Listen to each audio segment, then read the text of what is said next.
जिल्ह्यातील विविध विकास कामं आणि जिल्हा नियोजन समितीच्या कामकाजाचा सविस्तर आढावा आम्ही सगळ्यांनी मिळून त्या ठिकाणी केला आणि त्याच्यामध्ये करवीर निवासींनी महालक्ष्मी अंबाबाई देवस्थान आणि परिसर विकास आराखडा, त्याच्यामध्ये मंदिराचा जीर्णोद्धार, ते पुरातत्व विभाग करणार आहे आणि परिसर संवर्धन आणि बाजारपेठ विकास आणि इतर सुविधा ह्या 6/5/2025च्या मंत्रिमंडळ बैठकीमध्ये आम्ही 1445 कोटीची त्या आराखड्याला मान्यता दिली।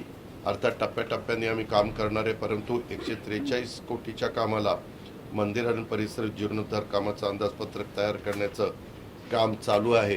त्याच्यामध्ये साधारण पूर्वीच्या काळामध्ये होतं तसंच्या तसं मंदिर हे कशा चांगल्या पद्धतीने करता येईल अशा प्रकारे पुरातत्व विभागाला विश्वासामध्ये घेऊन त्याचा प्लॅन करणं चालू आहे। त्याच्यातले पण काही प्रेझेंटेशन दिलं आणि ज्योतिबा मंदिर आणि यमाई मंदिर संवर्धन व दुरुस्तीसाठी 81 कोटी रुपयाचं अंदाजपत्रक तयार करण्याचं काम चालू आहे।